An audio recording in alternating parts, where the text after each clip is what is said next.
Hermanos, que la paz de Dios sea con cada uno de ustedes. Después de que la mitad de la iglesia se fue, es cierto. Gracias a Dios, por todos los niños, todos los niños una bendición. Y también una bendición a todos los maestros y maestras que están, ayudantes, que están al tanto también de ellos, enseñándoles la palabra de Dios según sea la edad de ellos. El día de hoy vamos a hablar le puse yo así, la infidelidad de Jerusalén. La infidelidad de Jerusalén.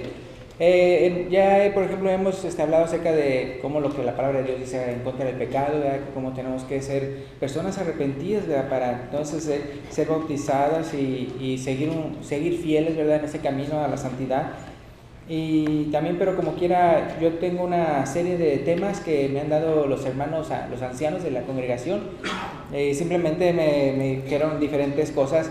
Y una de las cosas que querían que hiciera también era pues enfatizar eso del pecado, ¿no? De que como nosotros es muy importante, ¿verdad? Que uno deje de pecar, ¿verdad? Y fui a Ezequiel 16, entonces ahí en sus Biblias, si van a Ezequiel 16 es donde se encuentra, ¿verdad? Está Génesis, Éxodo, Levítico, Número, Deuteronomio, Josué, Jueces, Ruth, Primera y Segunda Samuel, Primera y Segunda Reyes, Primera y Segunda Crónicas, Esdras, Nehemías, Esther, Job, Salmos, Proverbios, Eclesiastés, Cantares, Isaías, Jeremías, Lamentaciones, Ezequiel. O más fácil, está antes de Daniel. Porque hay unos que luego lo saben dónde está Daniel. Entonces antes de Daniel, Ezequiel. Y lo que vamos a ver es que ustedes saben cómo a veces cuando una persona a veces se encuentra en una situación difícil, ya sea económica o de salud o por lugar donde se encuentra, a veces las personas no se dan cuenta de qué tan grave es el pecado hasta que el Señor no manifiesta cómo Él lo siente. Entonces, por eso escogí Ezequiel capítulo 16, porque Él, aquí en este caso, es Dios, que le está dando a entender a Jerusalén cómo se siente Él en cuanto a cómo ha sido Él, cómo ha sido Jerusalén en cuanto a su infidelidad para con Dios. Entonces, a veces uno necesita manifestarlo de una manera, por decirlo así, que se vea como dramática, en el sentido de que uno vea qué tan malo es ser infiel a Dios, o sea, qué tan malo es andar pecando contra Dios. Entonces, por eso escogí aquí Ezequiel 16, para que veamos de una manera gráfica, ¿verdad?, cómo siente el Señor cuando somos infieles a Él. Entonces, en este caso, obviamente, las circunstancias se trata de Jerusalén, es decir, los israelitas, los cuales estaban siendo infieles a Dios.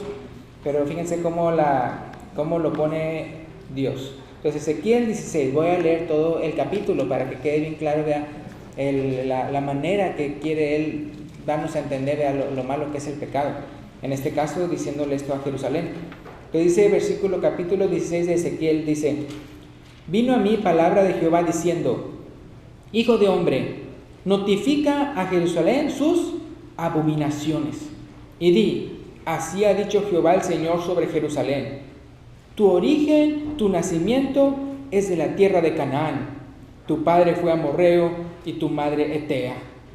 Y en cuanto a tu nacimiento, el día que naciste no fue cortado tu ombligo, ni fuiste lavada con aguas para limpiarte, ni salada con sal, ni fuiste envuelta con fajas. No hubo ojo que se compadeciese de ti para hacerte algo de esto, teniendo de ti misericordia, sino que fuiste arrojada sobre la faz del campo, con menosprecio de tu vida en el día que naciste. Y yo pasé junto a ti, y te vi sucia en tus sangres. Y cuando estabas en tus sangres te dije: vive. Sí, te dije, cuando estabas en tus sangres, vive. Y te hice multiplicar como la hierba del campo, y creciste y te hiciste grande, y llegaste a ser muy hermosa. Tus pechos se habían formado, y tu pelo había crecido, pero estabas desnuda y descubierta. Y pasé yo otra vez junto a ti, y te miré, y aquí que tu tiempo era tiempo de amores. Y extendí mi manto sobre ti, y cubrí tu desnudez, y te di juramento, y entré en pacto contigo, dice Jehová el Señor, y fuiste mía. Versículo 9, te lavé con agua, y lavé tus sangres de encima de ti, y te ungí con aceite, y te vestí de bordado, te calcé de tejón, te ceñí de lino, y te cubrí de seda. Te atavié con adornos y te puse brazaletes en tus brazos y collar a tu cuello. Puse joyas en tu nariz y zarcillos en tus orejas y una hermosa diadema en tu cabeza. Así fuiste adornada de oro y de plata, y tu vestido era de lino fino, seda y bordado. Comiste flor de harina de trigo, miel y aceite, y fuiste hermoseada en extremo. Prosperaste hasta llegar a reinar. Y salió tu renombre entre las naciones a causa de tu hermosura, porque era perfecta, a causa de mi hermosura que yo puse sobre ti, dice Jehová el Señor. Pero confiaste en tu hermosura y te prostituiste a causa de tu renombre, y derramaste tus fornicaciones a cuantos pasaron, suya eras. Y tomaste de tus vestidos y te hiciste diversos lugares altos, y fornicaste sobre ellos. Cosa semejante nunca había sucedido, ni sucederá más. Tomaste asimismo tus hermosas alhajas de oro y de plata que yo te había dado, y te hiciste imágenes de hombre y fornicaste con ellas. Y tomaste tus vestidos de diversos colores y las cubriste, y mi aceite y mi incienso pusiste delante de ellas. Mi pan también que yo te había dado, la flor de harina, el aceite y la miel con que yo te mantuve, pusiste delante de ellas para olor agradable, y fuiste así, dice Jehová el Señor. Además de esto, tomaste tus hijos y tus hijas que habías dado a luz para mí, y los sacrificaste a ellas para que fuesen consumidos. ¿Eran pocas cosas tus fornicaciones, para que degollases también a mis hijos y los ofrecieras a aquellas imágenes como ofrenda que el fuego consumía? Y con todas tus abominaciones y tus fornicaciones no te has acordado de los días de tu juventud, cuando estabas desnuda y descubierta, cuando estabas envuelta en tu sangre. Y sucedió que después de toda tu maldad, ay de ti, dice Jehová el Señor, te edificaste lugares altos y te hiciste altar en todas las plazas. En toda cabeza de camino edificaste lugar alto y hiciste abominable tu hermosura, y te ofreciste a cuantos pasaban, y multiplicaste tus fornicaciones. Y fornicaste con los hijos de Egipto, tus vecinos, huesos de carnes, y aumentaste tus fornicaciones para enojarme. Por tanto, he aquí que yo extendí contra ti mi mano, y disminuí tu provisión ordinaria, y te entregué a la voluntad de las hijas de los filisteos, que te aborrecen, las cuales se avergüenzan de tu camino deshonesto. Fornicaste también con los asirios, por no haberte saciado, y fornicaste con ellos, y tampoco te saciaste. Multiplicaste asimismo tu fornicación en la tierra de Canaán y de los caldeos, y tampoco con eso te saciaste. Cuán inconstante es tu corazón, dice Jehová el Señor, habiendo hecho todas estas cosas, obras de una ramera desvergonzada, edificando tus lugares altos en toda cabeza de camino, y haciendo tus altares en todas las plazas. Y no fuiste semejante a ramera, en que menospreciaste la paga. Versículo 32. Sino como mujer adúltera, que en lugar de su marido recibe ajenos. A todas las rameras les dan dones, mas tú diste tus dones a todos tus enamorados, y les diste presentes para que de todas partes se llegasen en ti en tus fornicaciones. Y ha sucedido contigo en tus fornicaciones lo contrario de las demás mujeres, porque ninguno te ha solicitado para fornicar, y tú das la paga en lugar de recibirla. Por esto has sido diferente. Por tanto, ramera, oye palabra de Jehová. Así ha dicho Jehová el Señor, por cuanto han sido descubiertas tus desnudeces en tus fornicaciones, y tu confusión ha sido manifestada a tus enamorados y a los ídolos de tus abominaciones, y en la sangre de tus hijos, los cuales les diste. Por tanto, he aquí que yo reuniré a todos tus enamorados con los cuales tomaste placer, y a todos los que amaste con todos los que aborreciste, y los reuniré alrededor de ti, y les descubriré tu desnudez, y ellos verán toda tu desnudez. Y yo te juzgaré por las leyes de las adúlteras y de las que derraman sangre, y traeré sobre ti sangre de ira y de celos. Y te entregaré en manos de ellos, y destruirán tus lugares altos, y derribarán tus altares, y te despojarán de tus ropas, se llevarán tus hermosas alhajas, y te dejarán desnuda y descubierta, y harán subir contra ti muchedumbre de gentes, y apedrearán y atravesarán con sus espadas Quemarán tus casas a fuego y harán en ti juicios en presencia de muchas mujeres. Así haré que dejes de ser ramera y que ceses de prodigar tus dones. Y saciaré mi ira sobre ti y se apartará de ti mi celo y descansaré yo y no me enojaré más. Por cuanto no te acordaste de los días de tu juventud y me provocaste a ira en todo esto, por eso he aquí yo también traeré tu camino sobre tu cabeza, dice Jehová el Señor, pues ni aún has pensado sobre toda tu lujuria. Y aquí todo el que usa de refranes te aplicará a ti el refrán que dice: cual madre, tal la hija. Hija eres tú de tu madre, que desechó a su marido y a sus hijos, y hermana eres tú de tus hermanas, que desecharon a sus maridos y a sus hijos. Vuestra madre fue Etea y vuestro padre Amorreo. Y tú, hermana mayor, es Samaria, ella y sus hijas que habitan al norte de ti, y tu hermana menor es Sodoma con sus hijas, la cual habitan al sur de ti. Ni aún anduviste en sus caminos, ni hiciste según sus abominaciones antes. Como si esto fuera poco y muy poco, te corrompiste más que ellas en todos tus caminos. Vivo yo, dice Jehová el Señor, que Sodoma tu hermana y sus hijas no han hecho como hiciste tú y tus hijas.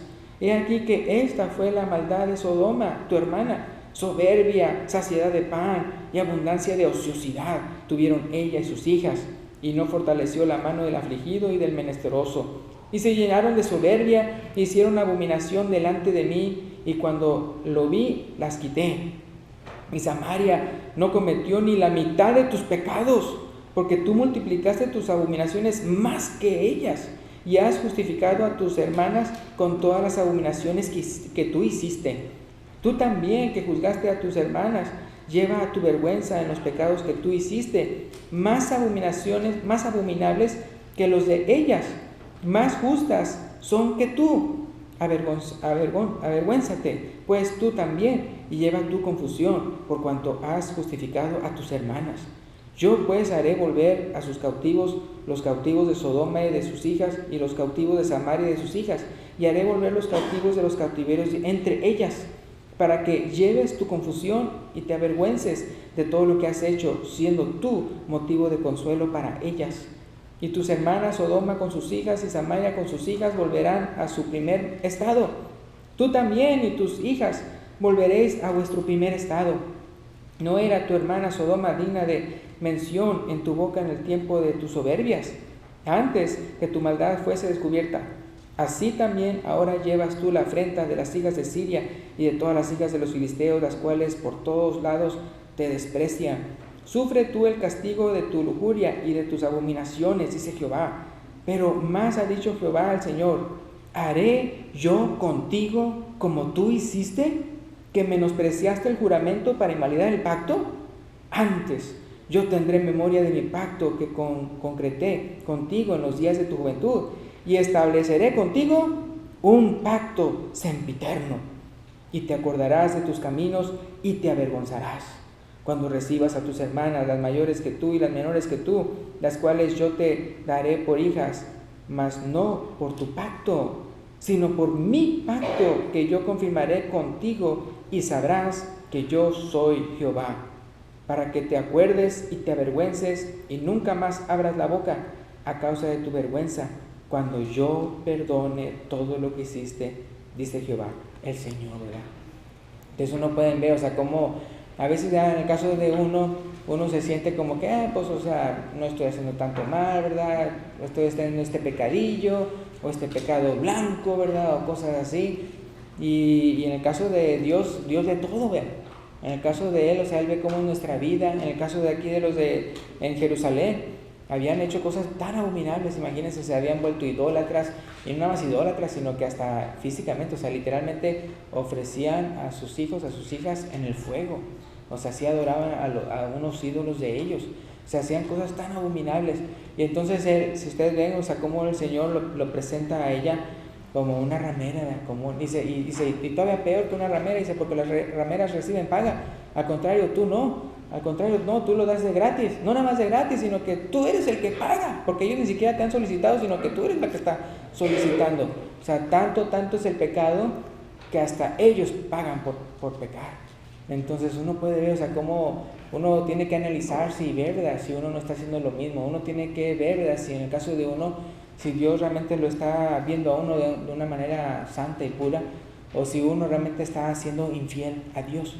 Entonces, yo no sé, ¿verdad?, si a ustedes les ha pasado, ¿no?, ¿verdad? Gracias a Dios, en el caso de nosotros no nos ha pasado, pero es bien feo la infidelidad, cuando estamos hablando de infidelidad conyugal, ¿verdad?, cuando estamos hablando de que cuando una persona, si ustedes han sido casados ya por 10, 15, 20 años, y que de repente alguien es infiel, después de todo el trabajo y todo el amor y todo, todo lo que se ha hecho con tal de mantenerse juntos, y que de repente existe una infidelidad que es bien feo. Ahora imagínense en el caso en este caso con Jerusalén, le está diciendo que era desvergonzada, es decir, lo hacía, ya ni siquiera le daba vergüenza, no le daba ni siquiera pena, sino que con todo mundo estaba haciendo eso. Hay otras partes de las escrituras que también hablan de eso, ¿verdad?, de los pecados de Jerusalén, y cómo lo compara con una persona, con una mujer que le es infiel a su marido.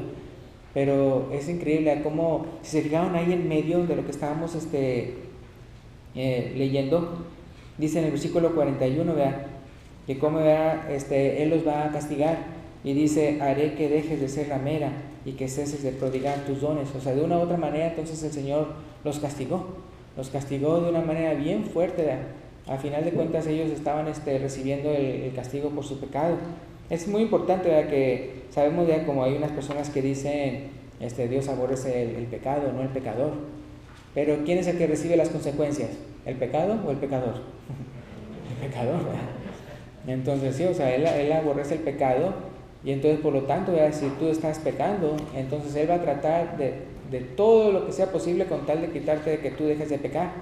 Pero si uno no entiende a la buena, entonces pues a la mala.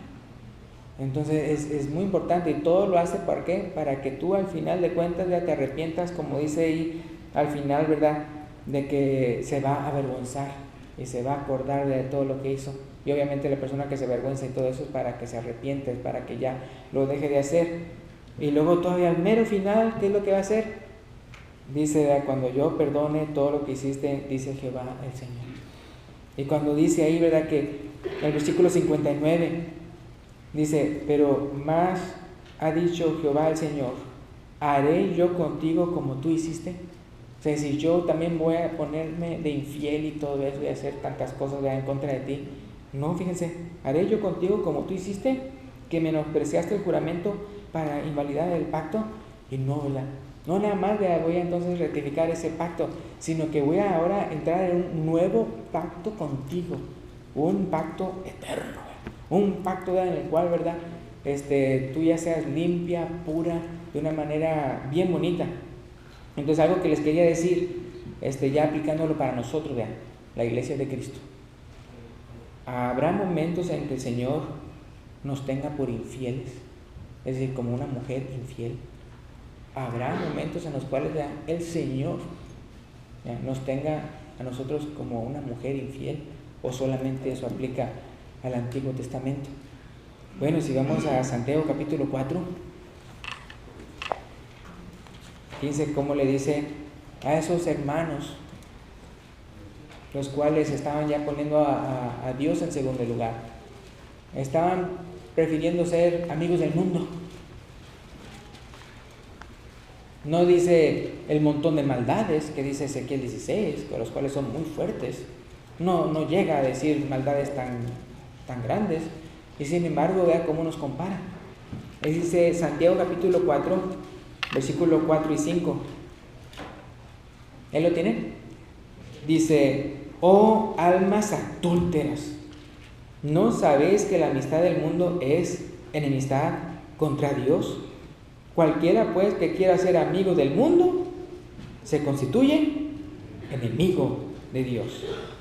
Dice el versículo 5: ¿o pensáis que la Escritura dice en vano, el Espíritu que Él ha hecho morar en nosotros nos anhela celosamente? ¿Se fijan? Entonces Él sí, o sea, cuando de repente nosotros queremos hacer las cosas del mundo, queremos volver atrás. Es como las personas, que una persona que se haga cristiana, pone que la persona cristiana ha muerto al pecado, ya no quiere volver allá, ya no quiere andar haciendo pecados y ya se hace cristiana, ¿verdad? Que ahora voy a seguir a Cristo, ahora voy a ser discípulo de Jesús, ahora voy a aprender lo que Él quiere que haga y lo que Él no quiere que yo haga, no lo voy a hacer, ni voy a aprender, y porque ahora Él, ¿verdad? Estoy comprometido con Él, ¿verdad? Y algún día, ¿verdad? En las bodas del Cordero, ¿verdad? Nos casaremos, ¿verdad? Como iglesia con Él. Entonces queremos hacer eso. Entonces, pero si en vez de eso, de repente volvemos atrás y decimos, ay, mira, yo quisiera hacer esto del mundo, ¿verdad? Yo quisiera hacer aquello. Es cierto, no es cierto, ¿verdad? Que hay personas que no quieren dejarlo del mundo y por lo tanto no se comprometen con Dios, es decir, no se bautizan, no dicen, no, pues yo quiero ser cristiano. ¿Por qué? Porque no quieren dejar lo que a Dios no le agrada. Ahora, yo quiero preguntarles a ustedes, simplemente por pura conveniencia, ¿qué le conviene a usted? ¿Ir al cielo o ir al infierno? O sea, no hay vuelta de hoja, ¿verdad? No, pues a mí me conviene ir al cielo, no ir al infierno. Entonces, ¿por qué no? Entonces, ser fiel a Dios, ¿verdad? ¿Por qué no ser fiel a Dios? Entonces, bien importante, ¿verdad? Acá, ¿verdad? Podrán ser cosas de repente que uno pueda, la carne, sentir rico y todo eso y aquello. Pero si al final de cuentas, ¿verdad? Me va a llevar a la muerte, ¿verdad? A la condenación, pues no conviene, ¿verdad? No conviene. Entonces, es muy importante, ¿verdad? Como dice aquí, o sea, sí le dice a hermanos, a cristianos que estaban alejándose del Señor, le dice, oh almas adúlteras, ¿no sabéis que la amistad del mundo es enemistad contra Dios? Cualquiera pues que quiera ser amigo del mundo, ¿qué dice ahí?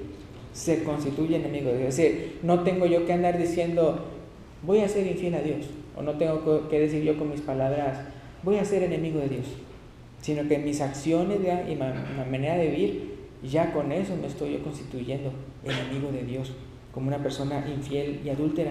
Dice el versículo 5, o pensáis que la Escritura dice, hermano, el Espíritu, está hablando del Espíritu Santo, ¿no? Que Él ha hecho morar en nosotros, nos anhela celosamente, ¿verdad? Entonces, como les decía, ¿verdad? Que es lamentable, ¿verdad? Cuando se sucede la infidelidad, ¿verdad? Matrimonial, y la infidelidad matrimonial es muy duro, o sea, es muy fuerte, es muy, daña bastantísimo. Ahora imagínense, entonces, ¿cómo no ha de sentir el Espíritu Santo? El Espíritu Santo, cuando nosotros entonces estamos haciendo algo en contra. En el caso, por ejemplo, del adulterio entre parejas, me refiero cuando son infieles, pues se esconden, ¿no? Se pueden esconder y todo eso, digo se pueden porque tarde o temprano va a salir a la luz, pero se pueden esconder y todo eso. Aquí nada pasó. Pero en el caso, ¿verdad? De nosotros, ¿verdad? Si somos infieles, no nos vamos a esconder. O sea, el Espíritu Santo está con nosotros, está en nosotros. Me acuerdo cuando había una vez que alguien hizo un drama, unos muchachos hicieron un drama en el cual había uno que estaba invitando al otro a hacer pachanga y a hacer cosas malas, ¿no? Y todo eso. Y uno era cristiano, ¿no? Y ponían como que si Jesús estaba al lado de esa persona, ¿no? De ese joven. Y entonces el otro lo invitaba, ¿verdad? Y ay, pero ¿qué pasa? Cuando iba para con él, pues también Jesús iba al lado del muchacho. Y ya se volvía otra vez el cristiano, ¿no? Y decía, no, mira, tú quédate aquí, y yo me voy con mi amigo, pues para hacer cosas malas, ¿no? Y se iba, ¿verdad? Y ahí venía Jesús, ¿verdad? Y le digo, no, tú quédate aquí, ¿verdad? Y luego, y otra vez se iba, y ahí va Jesús, ¿verdad? Y yo, no, hasta que decía, ay, entonces se cuenta que fue lo que hizo, fue agarrarlo, tomarlo las manos y clavarlo. Como si, van a decir manifestación, como clavándolo en la cruz, para que se quedara y no fuera con él. Entonces uno tiene que pensar en eso, ¿no? Como que cuando nosotros estamos pecando, es como que lo estuviéramos clavando otra vez en la cruz. Es como que si otra vez estuviéramos diciendo, crucifícale. Entonces como que si nosotros estuviéramos haciendo eso, qué feo, ¿no? Qué horrible. Entonces por eso es muy importante ver a cómo Dios ve nuestros pecados. Es cierto que Él es todopoderoso, todo lo puede, es omnisciente, es grande, o sea, su gloria, Él siempre va a tener su gloria, independientemente de cómo nosotros vivamos, pero a Él le duele bastante, así como cuando Jerusalén era infiel para con Él, igualmente, ¿verdad? Cuando nosotros aquí en el Nuevo Testamento, si somos infieles a Él también le duele bastante, y es muy importante ver cómo nos tienen todos como adúlteros, como almas adúlteras, y cómo quiere entonces que hagamos lo correcto, que nos arrepintamos. Entonces para eso voy a lo siguiente. ¿Se acuerdan cómo en Ezequiel 16, después de describir tantas maldades, pero maldades que hizo, cómo menciona que entonces los castigó? Los castigó para que se arrepintieran, para que se avergonzaran de sus pecados, para que cambiaran, para que dejaran de ser ramera. Entonces en el caso de nosotros, así como ya dijimos en la primera pregunta, ¿habrá momentos en que el Señor nos tenga por infieles? Y pues sí, según Santiago dice, o almas adúlteras. Y eso se lo está diciendo a cristianos que de repente estaban queriendo ser amigos del mundo. Entonces la segunda pregunta es, ¿nos juzgará, castigará y disciplinará Dios cuando le somos infieles? ¿Nos castigará, nos juzgará, nos disciplinará cuando le somos infieles? O sea, la iglesia, ya hablando del Nuevo Testamento, sí, ¿verdad? Entonces es muy importante, Él, porque Él no quiere que tampoco nos perdamos. Él quiere perdonarnos, pero es importante que nosotros nos arrepintamos. Entonces arrepintamos. Entonces en 1 Corintios capítulo 11, fíjense lo que dice 1 Corintios capítulo 11, versículo 29 al 32. 1 Corintios capítulo 11, versículo 29 al 32. Y aquí está en el contexto de cuando está hablando acerca de la cena del Señor, ¿no? Y dice, porque el que come y bebe indignamente sin discernir el cuerpo del Señor, ¿qué dice que come? Juicio. Dice que come juicio. ¿Sí se fijan? Que a uno mismo se está atrayendo el juicio de Dios. Dice, juicio come y bebe para sí. Versículo 30. Por lo cual hay muchos enfermos y debilitados entre vosotros y muchos duermen. Si pues nos examinásemos a nosotros mismos, no seríamos juzgados. El versículo 32, ¿qué dice? Mas siendo juzgados, somos castigados por el Señor, para que no seamos condenados con el mundo, ¿verdad? Entonces, así como a Jerusalén lo quería perdonar, pero para eso, pues, la Jerusalén tenía que cambiar de actitud, tenía que cambiar de acciones, tenía que volver a ser como Dios quería. Entonces lo castigó. Entonces aquí dice en el versículo 32, que más siendo juzgados, somos castigados por el Señor, para que no seamos condenados con el mundo. Entonces el castigo es ¿para qué? Para prevenir nuestra condenación. Entonces por eso es bien importante. Ahora yo quiero decirles, no nos esperemos al castigo. Es decir, si usted está haciendo algo malo, no se espere hasta que Dios le castigue para arrepentirse.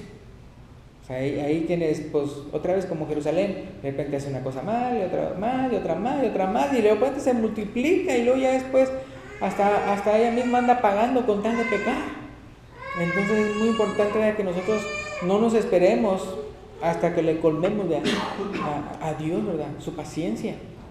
Y no nada más su paciencia, sino es el hecho de que entonces Él quiere castigarnos. ¿Para qué? Para que Él después nos perdone. ¿Por qué? Porque ya cambiamos, ya nos arrepentimos, ya nos dio vergüenza lo que estábamos haciendo. Entonces por eso es bien importante, hermanos, ver, ¿verdad? Que en el caso de Él, ¿verdad? Él también castiga a su pueblo, ¿verdad? ¿Qué dice en una parte, ¿verdad? Si el juicio de Dios comienza por la casa, ¿verdad? Por la casa de Dios, ¿verdad? Donde aparecerá el impío y el pecador, ¿verdad? Entonces es bien importante, en el caso de nosotros, ¿verdad? Cuando Dios nos castiga, cuando nos disciplina, es para que nos arrepintamos. Y para que nos arrepintamos, y entonces para que hagamos lo que está bien. Pero eso sí, como les digo, no nos esperemos para ser castigados. No nos esperemos hasta entonces. Porque los castigos son fuertes. Los castigos son fuertes y tienen hasta consecuencias, ¿no? Consecuencias fuertes. Tal vez se salvó del infierno, en el sentido de que no va a ser condenado, pero aquí en la tierra va a padecer, ¿verdad? Tal vez esas consecuencias de que usted por sus decisiones incorrectas.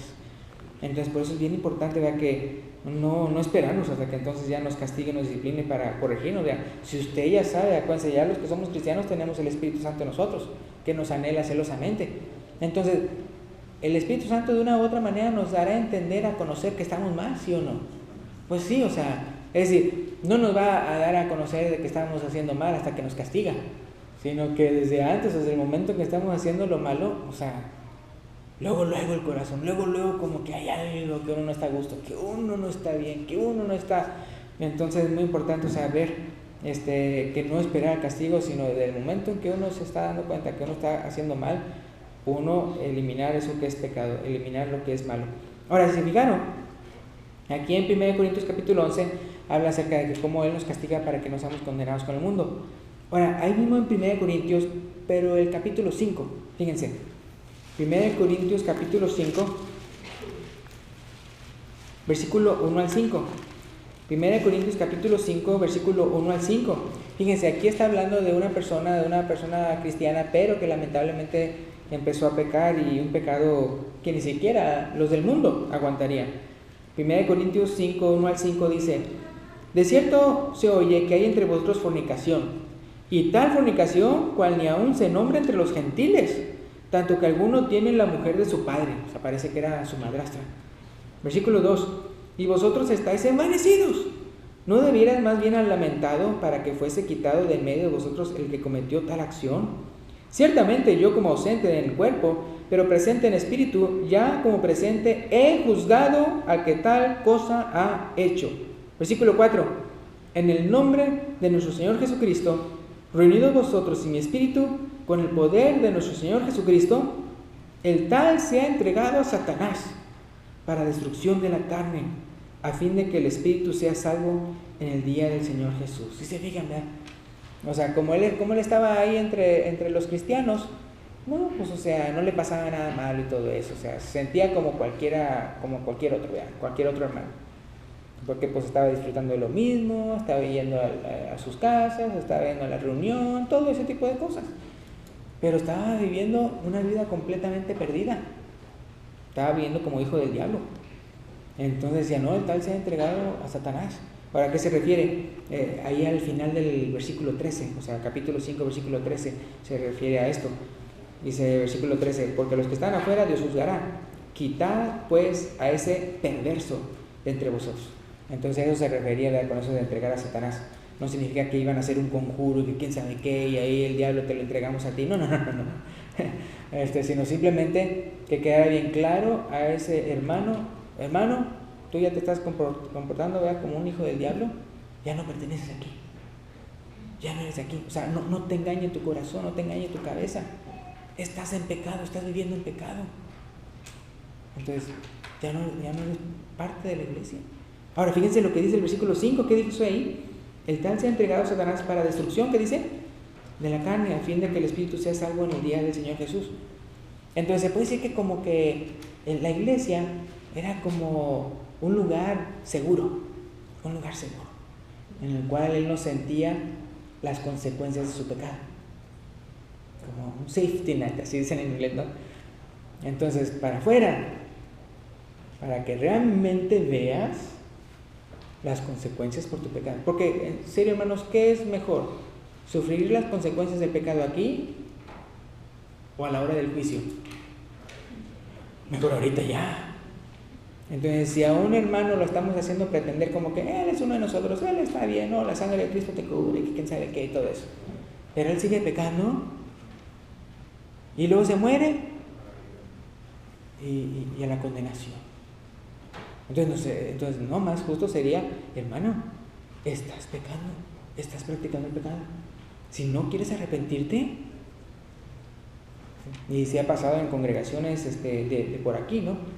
Congregaciones en las cuales, vea, una persona se conocía por X o Y pecado, vea, que cometía antes, y después ya no, ¿verdad? Ya dijo, no voy a practicar este pecado, entonces, y ya no lo practicó, pero después se descubrió que lo estaba practicando.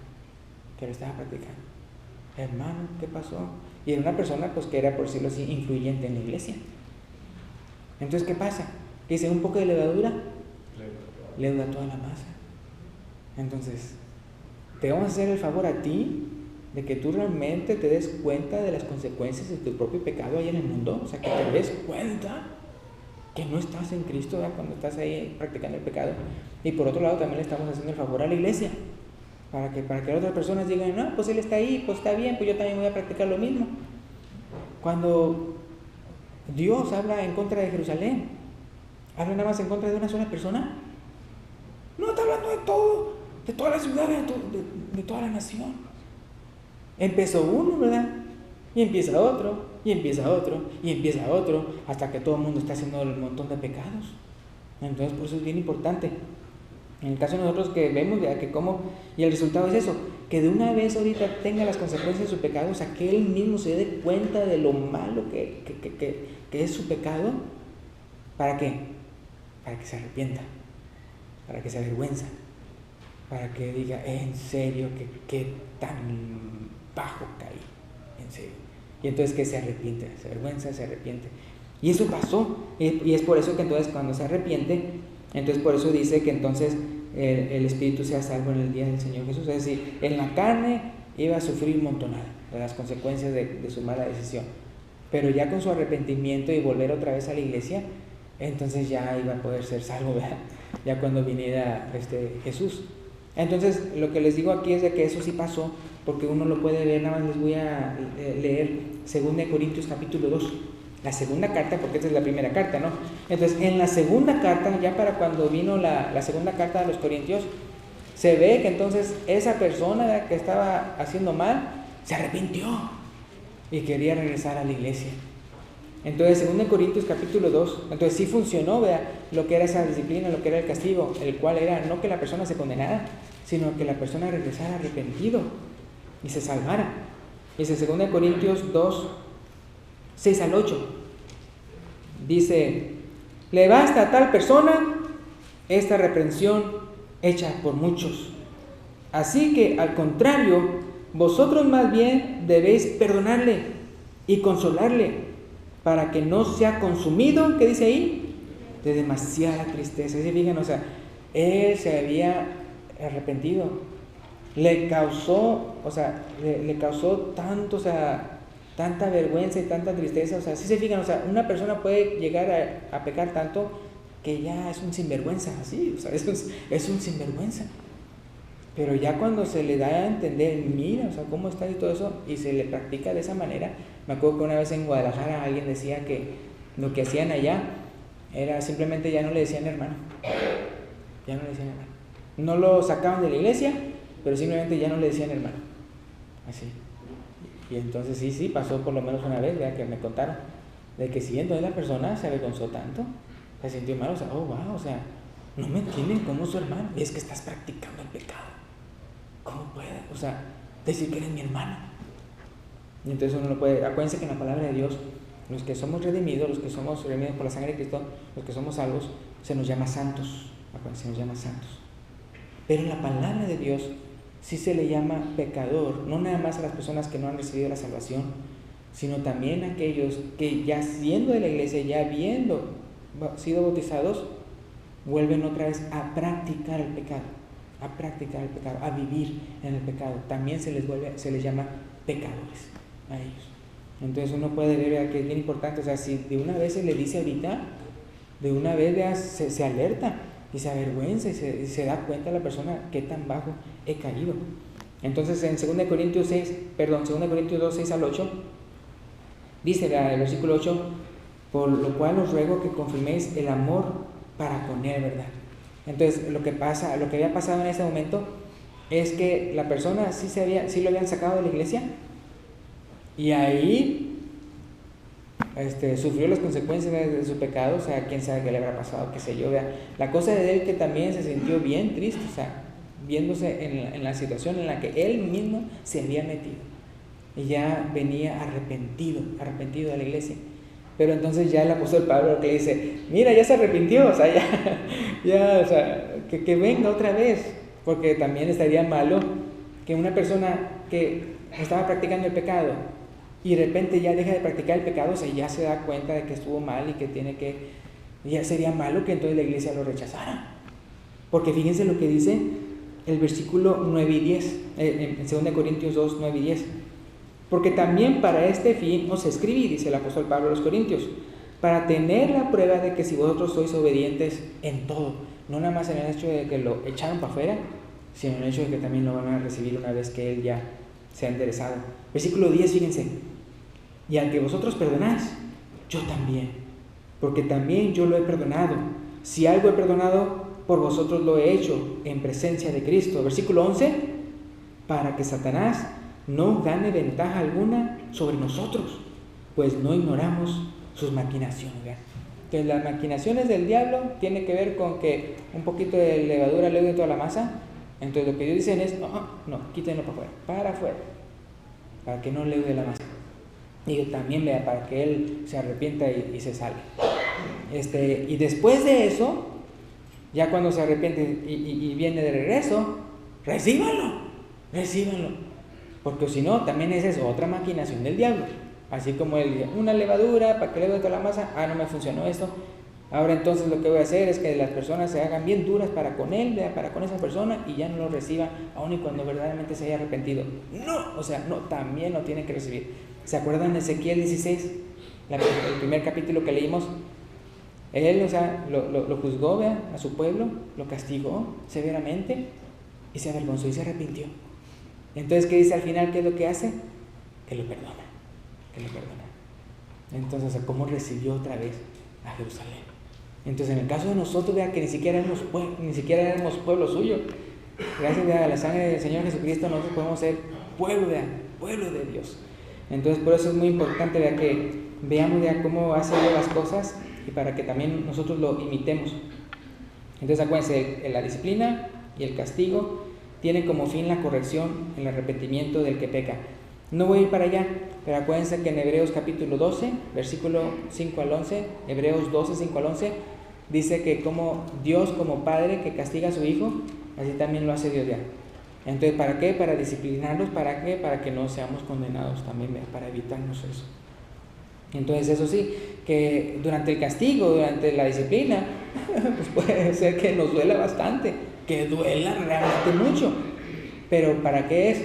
Para que uno se discipline y para que otra vez vuelva a caminar rectamente. Muy, muy importante. Y entonces también, vean, muy importante, y al final lo que voy a decirles es que a través de su nuevo pacto, ese pacto sempiterno, entonces el Señor Jesucristo, no nada más entonces va a tener a los judíos que sí crean en Jesucristo, sino también a los gentiles, todos nosotros, para que también alcancemos su perdón. Entonces es muy importante. ¿Se acuerdan ya que preguntó a Jerusalén, ¿tú crees que te voy a pagar con la misma moneda? En otras palabras, yo no, yo voy a ser fiel. Acuérdense que en 2 Timoteo 2:13 dice que si nosotros somos infieles, Él permanece fiel, ¿verdad? Él no puede negarse a sí mismo, ¿verdad? Y ya para terminar, vayamos a ver Efesios 5. Efesios 5, versículo 25 al 27. Efesios capítulo 5, versículo 25 al 27.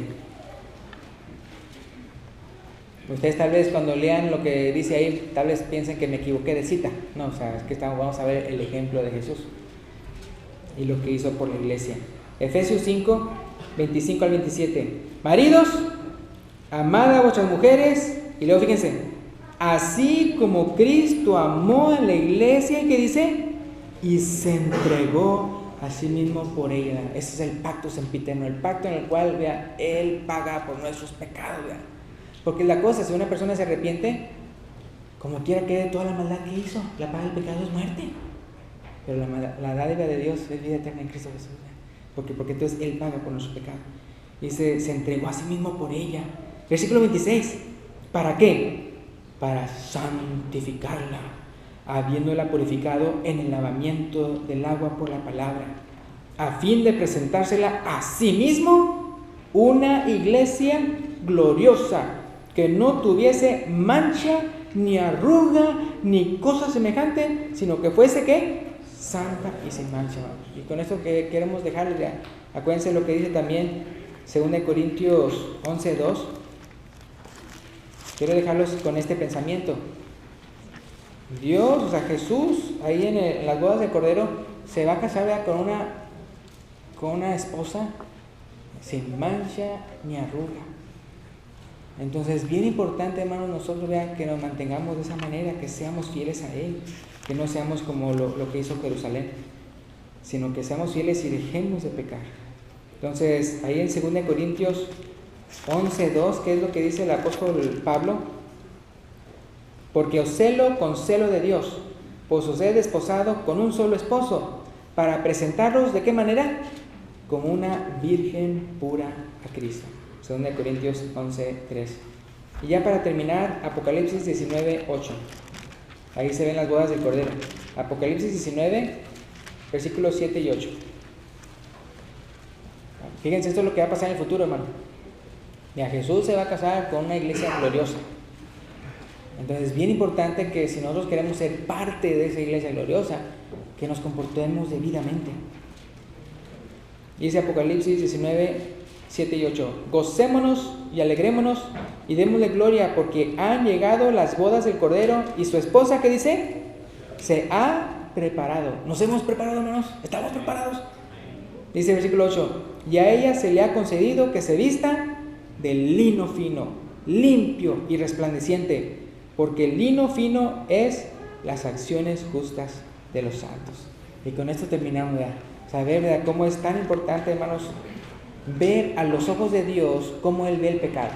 Él lo ve como una infidelidad fatal, como si fuéramos adúlteros y adúlteras, si estamos, ¿verdad?, practicando el pecado. Entonces, bien importante, ¿verdad?, quitarnos de toda maldad, dejar de practicar lo malo. Y gracias a Dios, ¿verdad?, que Él, ¿verdad?, con su sangre preciosa nos limpia de todo el pecado que hayamos cometido. Y así es bien importante. Con eso terminamos. Entonces hay una persona aquí que quiere bautizarse, ¿verdad?, para el perdón de sus pecados y recibir el don del Espíritu Santo. Una persona que cree que Jesucristo es el Hijo de Dios y se arrepiente de sus pecados, puede pasar al frente cuando el hermano se lo indique. O si hay un hermano aquí, ¿verdad?, que se fue, ¿verdad?, se alejó de Dios y quiere regresar arrepentido, también lo puede mencionar si quiere reconciliarse. O si hay alguien aquí, ¿verdad?, que ya es parte de la iglesia, ya es parte, pero quiere tener su membresía local, también lo puede manifestar cuando el hermano se lo indique. Gracias y Dios los bendiga.